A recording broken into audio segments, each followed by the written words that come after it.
தமிழ் வணக்கம். பாருங்கள், இப்போ மணிக்கு ஓமவல்லி ரசம் வைக்க போகிறோம். பாருங்கள், ஓமவல்லி பற்றியெல்லாம் ஒரு கொத்து எடுத்துக்கிட்டோம். ஓமவல்லி பாருங்கள், ஒரு கொத்து எடுத்துக்கிட்டோம். ஓமவல்லி பெரிய கொத்தாக ஒரு கொத்து ஒடிச்சு வச்சுட்டோம். முழுசாகவே எடுத்துக்கிட்டோம். பாருங்களேன், ஓமவல்லியை இந்த ஓமவல்லின்னு சொல்லலாம், கற்பூரவல்லின்னு சொல்லலாம். வச்சுக்கிட்டோம். கருவேப்பிலை ரசத்துக்கு வச்சுக்கிட்டோம்.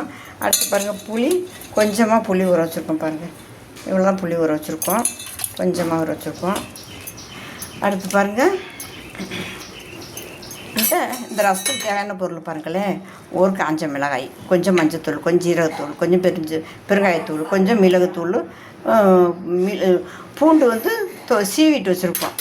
எப்படின்னா ஆப்பிள் கட்டிங்கில், இதில் ஆப்பிள் கட்டிங்கில் பூண்டு சீவி வச்சுருக்கோம். இப்போ ரசம் கொஞ்சமாக வைக்கிறனால இப்படி எடுத்துக்கிட்டோம். இப்போ ஒரு எண்ணெய் சட்டி வச்சுக்கிடுவோமே. இப்போ பாருங்கள், இந்த கற்பூரவல்லி, இந்த புளி இருக்கு இல்லைங்களா, புளி தண்ணி வச்சுருக்கோம் இல்லைங்களா, இந்த புளி தண்ணி கூட இந்த பூண்டு வந்து அதில் சீவிட்டு மிச்ச பூண்டு இதில் சேர்த்துக்கிட்டோம். ரசத்தில் சேர்த்துக்கிட்டோம். இந்த கற்பூரவல்லியவும் இதில் சேர்த்து அப்படியே ஒன்றும் செய்ய வேண்டாம். இப்படி இந்த புளியும் கற்பூரவல்லியவும் ஒன்றா கரைச்சி எடுத்துருவோம். இப்போ பாருங்கள், இந்த கற்பூரவல்லியை நல்லா கரைச்சி எடுத்துக்கிட்டோம். பாருங்கள், இந்த கற்பூரவல்லி இது மாதிரி தண்டெல்லாம் போட்டு அப்படியே கரைச்சி எடுத்துக்கிட்டோம்.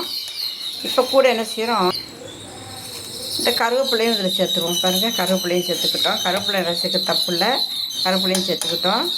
இப்போ ஒரு எண்ணெய் சட்டி வைப்போமே. பாருங்கள், எண்ணெய் சட்டி வச்சுக்கிட்டோம். லைட்டாக கொஞ்சமாக கடுகு போட்டுக்கோம். ரசம் கொஞ்சமாக கடுகு போட்டோம். ஒரு மிளகாய் இருந்துச்சு, கிள்ளி வச்சுக்கிட்டு போட்டுட்டோம். பாருங்கள், 2 முழு மிளகு போட்டுக்கிறோம். அடுத்து பாருங்கள், கொஞ்சமாக உளுந்து. அடுத்து பாருங்கள், ஜீரகம். இப்போ இவங்களை எல்லாத்தையும் போட்டு இப்படியே வதக்கிடுவோமே. பாருங்கள், அதெல்லாம் வறுபட்டுச்சு. உளுந்து வறுக்கணும். இன்னும் கொஞ்சம் உளுந்து வறுபடணும். உளுந்து வறுக்காட்டி நல்லா இருக்காது.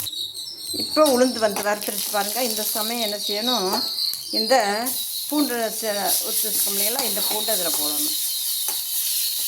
எண்ணெயெல்லாம் ரொம்ப வேண்டாம், ரொம்ப சேர்க்க வேண்டாம். பாருங்கள், எண்ணெயெல்லாம் சேர்த்தா போட்டுட்டோம். இப்போ இந்த மசாலா பூரா அதில் போட்டுருவோம். போட்ட மசாலையும் இப்போ போட்டுட்டோம். இப்போ என்ன செய்கிறோன்னா, இந்த ரசம் கலக்கி வச்சுருக்க முடியல, இந்த தண்ணி பாருங்கள், கலக்கி வச்சுருக்க முடியாது. ஓமவல்லி புளி எல்லாம் தண்ணி வச்சுருக்கோம். மூடிடணும்.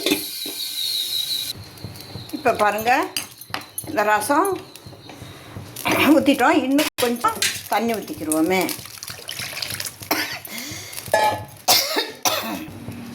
பாருங்கள், தண்ணி ஊற்றிட்டோம். ரசத்தோட அளவு பாருங்கள், இந்த ரசம் அது புளிக்கு இந்த இவ்வளவு தண்ணி தான் கணக்காக இருக்கும். இப்போ ஒரு தட்டை போட்டு மூடிடுவோம். பாருங்கள், ரசம் எப்படி கொதிச்சு வந்துருச்சுன்னு பாருங்கள். இந்த சாரெல்லாம் இறங்கிருச்சு, இந்த ஓமவல்லி சாறு இறங்கிருச்சு. ரசமும் நல்லா கொதிச்சிருச்சு. பாருங்கள், ரசம் பாருங்கள் எப்படி இருக்குன்னுட்டு. பாருங்கள், பார்க்கவே நல்லா இருக்குது. ரசம் வீடே மணக்குது. இந்த ரசம் வச்சுட்டோம்னா வீடே மணக்கும். பாருங்கள், வாசமாக இருக்குது. பாருங்கள், ரசம் சூப்பராக இருக்குது. இது மாதிரி இப்போ ஒரு பாத்திரத்தில் மாற்றிடுவோமே. பாருங்கள், இந்த ரசம் சூப்பராக இருக்குது. சும்மா கூட ஒரு டம்ளர் எடுத்து குடிக்கலாம்.